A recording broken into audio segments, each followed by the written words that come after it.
महाराज जी, हम पिछले कुछ महीने पहले प्याज, लहसुन, अंडा, मदिरा का सेवन करते थे, लेकिन जब से आपकी शरण में आए हैं, इन सब चीजों का सेवन तो दूर, देखने में भी घृणा आती है। लेकिन महाराज जी, कभी कभी ये सोचकर बहुत दुख होता है कि अब तक हमने जो अंडा का या मांस आदि का उसकी सेवन किया, चिंता मत हम करो, गुनहगार हैं उसकी महाराज जी। अब उसकी चिंता छोड़ दो। अब उसका ठेका हमारी तरफ से है। आगे का आप संभालो, पीछे का हम देख लेंगे। देखो, आप हमारे ही घर के हो और माया भी हमारे ही मालिक की है, किसी और की नहीं है। उसी माया के अज्ञान आवृत्ति से युक्त हो जाने के कारण हमारे द्वारा गलतियां हो जाती हैं। जिस दिन हम लौट करके इस बात को स्वीकार करें कि हमसे गलती हो गई, तो हमारे मालिक इतने कृपालु हैं कि हम तो हम सर्व पापेभ्यो मोक्षयिष्यामि मा शुचा कह रहे ना, मैं तुम्हें सब पापों से मुक्त कर दूंगा। और उसी के बल से हम कहते हैं, हम भी तो आप जैसे ही हैं, पर हमें अपने स्वामी के स्वभाव और प्रभाव वो जितना समझाएं उसका पता है। उसी के बल से कहते तुम चिंता मत करो, उसकी बात हमसे रही। हमसे का मतलब है ना कि हम अपने स्वामी से हैं, क्योंकि हम सब बच्चे ही हैं। हमारे द्वारा गलती होना स्वाभाविक है, पर बराबर गलती होती ही रहे ऐसा भी ठीक नहीं है।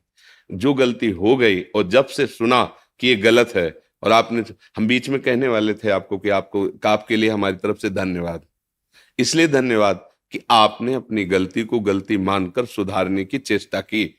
उसमें आपको ही सुख है, पर उस बात से हमें सुख हुआ कि आप हमारी वाणी का आदर किए, हमारी बात का आदर किए। भगवान आप पर कृपा करें, आपका मंगल हो, आप सुखी रहें, स्वस्थ रहें, समाज सेवा, परिवार सेवा में आप दूसरों को सुख पहुंचाएं।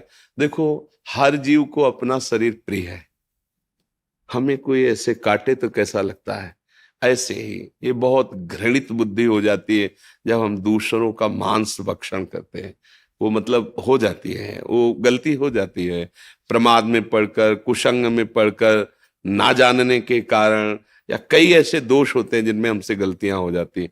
अब आज तक जो हमने किया वो हमसे गलती हुई, ये स्वीकार कर लिया, और अब लो न सानी अब ना सही हो। अब आगे हम नहीं करेंगे, चाहे कोई हमें मार डाले। तो आप सच्ची मानिएगा, पीछे का सारा जो पाप है वो नष्ट हो जाएगा। बस इसमें एक बात होनी चाहिए कि अगर आगे फिर पुनरावृत्ति हुई तो फिर वो जुड़ जाएगा, फिर नहीं कटेगा। और अगर ये है, अब लो पलट गए आप, और नाम जब साथ में, क्योंकि फिर टिक नहीं पाओगे। जैसे आप कहते हैं आज से मैं ये नहीं करूंगा, तो अब मन को भी तो चाहिए जो कोई बल दे, रोके। अब आप ऊपर से कितने दिन रुके रहेंगे, एक दिन फिर एकदम ऐसी बात आएगी, अरे छोड़ो यार, महीनों से नियम लिए बैठे, परेशानी और हो रही, हृदय और जल रहा है, मन समझाने लगेगा। अगर नाम जप कर रहे हो तो जैसे आपके हृदय में आया कि अब मुझे बड़ी ग्लानि हो रही, इसका मतलब रोज का रोज हृदय पवित्र हो रहा है।